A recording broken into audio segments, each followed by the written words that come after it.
এক ভাই প্রশ্ন করেছেন যে শাওয়ালের 6 রোজা আগে নাকি কাজা রোজা আগে রাখব। ইচ্ছাকৃত রোজা না রাখলে তার বিধান কি? রোজার কাফফারা কিভাবে আদায় করব? আলহামদুলিল্লাহ ওয়াসসালাতু ওয়াসসালামু আলা রাসূলিল্লাহ, আম্মা বাদ।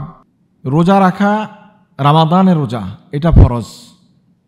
এই ফরজ রোজা আদায় না করলে, যদি আপনি ফরজ স্বীকার করে আদায় না করেন তাহলে আপনি কবিরা গুনাহ করলেন। আর যদি রোজার ফরজিয়তটাকেই অস্বীকার করেন তাহলে আপনার ঈমান নাই।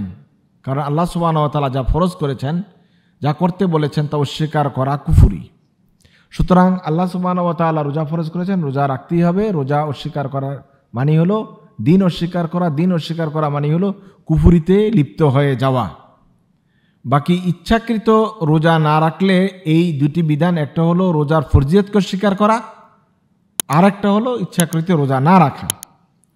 রোজা না রাখে যদি আপনি ফরজ অস্বীকার করেন তাহলে আপনাকে কাফের বলা যাবে না, বাট আপনি কবিরা গুনাহ করেছেন, এ কথাটি শরীয়ত সাব্যস্ত হয়ে যাবে। আর শাওয়ালের 6 রোজা আগে নাকি কাজা রোজা আগে রাখবো, এই বিষয়টি হলো উলামায়ে কেরামদের মধ্যে ইখতিলাফ রয়েছে। আল্লাহ সুবহানাহু ওয়া তাআলা বলছেন রোজা রাখতে, এবং রোজা রমাদানের রোজাকে আল্লাহ রাব্বুল আলামিন ফরজ করেছেন।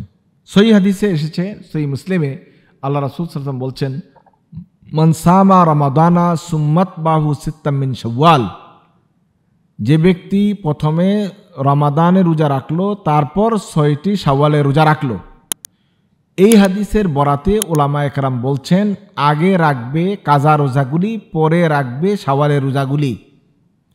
এই ক্ষেত্রে লক্ষণীয়, যদি এই কাজা রোজাগুলি রাখার ক্ষেত্রে কোনো পুরুষ হন তাহলে তাকে অবশ্যই কাজা রোজাগুলি আগে রাখবে, না নারী হলে আগে রাখবে। এ ব্যাপারে উলামায়ে কেরাম বলছেন যে যদি এমন হয় যে তার শরীর কারণে, হায়েজ বা নেফাসের কারণে রমাদানের রোজাগুলো তিনি রাখতে পারেননি, তাহলে তার ক্ষেত্রে তিনি আগে রোজা, ফরজ রোজা কাজা করে নেবেন, তারপর শাওয়ালের রোজা রাখবেন।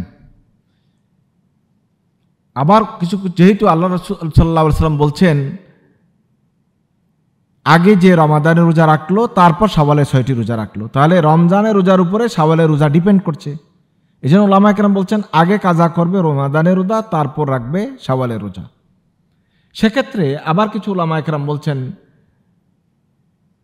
যদি এমন হয় যে কাজা আদায় করে শাওয়ালের রোজার সময় পাবে না, মাস চলে যাবে, তাহলে তাকে আগে শাওয়ালের রোজাগুলো রেখে নিতে হবে। কারণ শাওয়াল মাসের রোজাটা 30শে শাওয়ালের সাথে সংযুক্ত। 30 তারিখের পর, শাওয়ালের পর আর শাওয়ালের রোজা রাখা যাবে না। এজন্য আগে শাওয়ালের রোজা রেখে নেবে, তারপর কাজা রোজা রাখবে।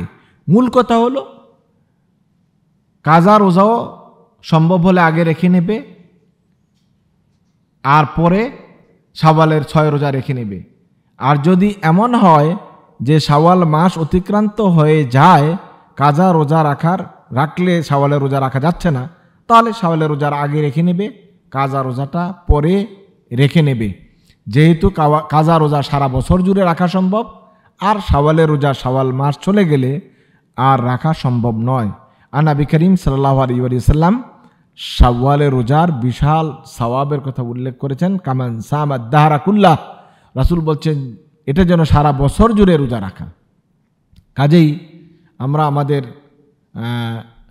অবস্থার আলোকে সিদ্ধান্ত নিব যে আমরা কীভাবে শাওয়ালের রোজাটা রাখতে চাই। সম্ভব হলে আগে কাজা রেখে নেব, তারপর শাওয়ালের 6 রোজা রেখে নেব।